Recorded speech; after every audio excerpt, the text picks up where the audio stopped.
Friends, क्या आपने notice किया है कि जब कई बार आप प्रेजेंटेशंस में जाते हो देखने के लिए, whether in conference, seminars, workshop और एनी डिपार्टमेंटल प्रेजेंटेशन, तो कुछ लोगों की प्रेजेंटेशन जो है वो आपको बहुत अच्छी लगती है और आप उसको ध्यान से सुनते हो, जबकि कई साइंटिस्ट या पीएचडी स्कॉलर्स या पोस्ट डॉक, उनकी जब आप प्रेजेंटेशन देखते हो तो आपको उतना मज़ा नहीं आता और आप जो है इधर उधर देखते हो and you don't pay attention to them, जबकि वर्क जो है उन्होंने बहुत अच्छा किया होता है।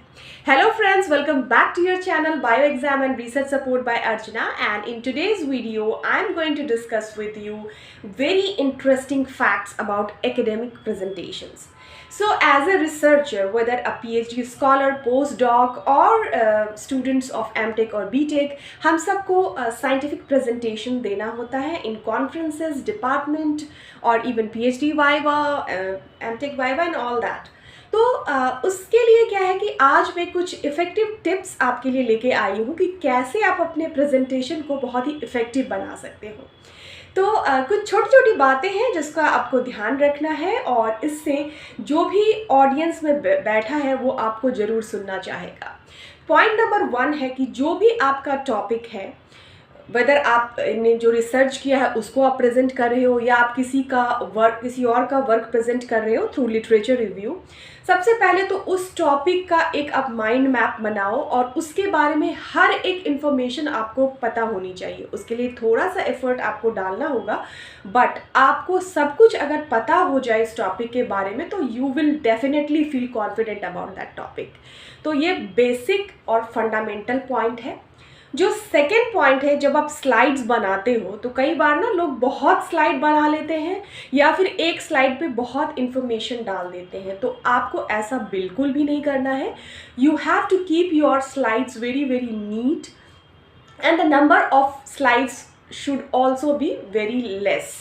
जितना क्रिस्प कर सकते हो प्रेजेंटेशन को उतना क्रिस्प करो, और उससे क्या है ना कि जो ऑडियंस में बैठा है उसके ऊपर एक उन्हें बोर नहीं फील होगा कि एक ही चीज़ को ये बता रहे हैं और बोरिंग हो रहा है वो चीज़। तो आप उसको क्रिस्प कर लो जितना कर सकते हो। तो आपको मैंने 2 पॉइंट बता दिया।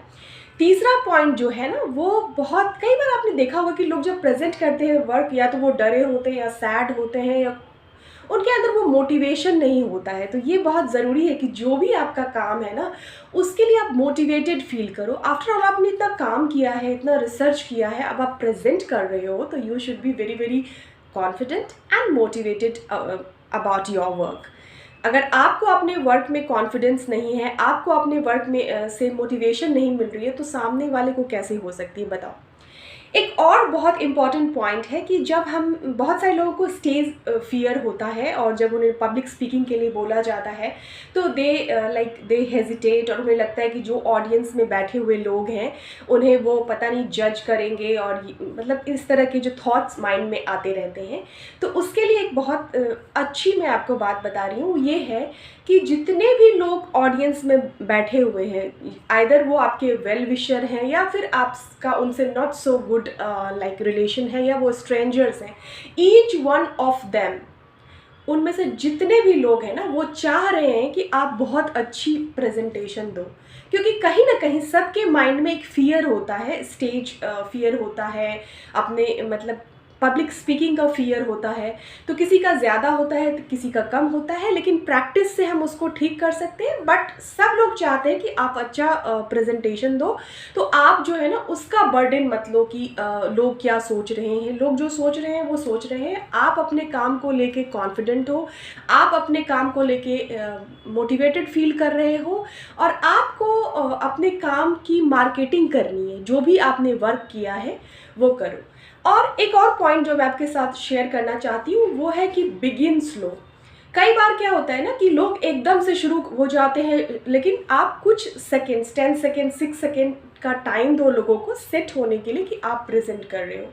याद रखो कि जब आप बहुत तेज़ बोलते हो, बहुत तेज़ स्टार्ट करते हो, तो आप नर्वस फील होते हो। सबको लगता है कि ये नर्वस है और इसीलिए ये बहुत जल्दी जल्दी बातें कर रहा है।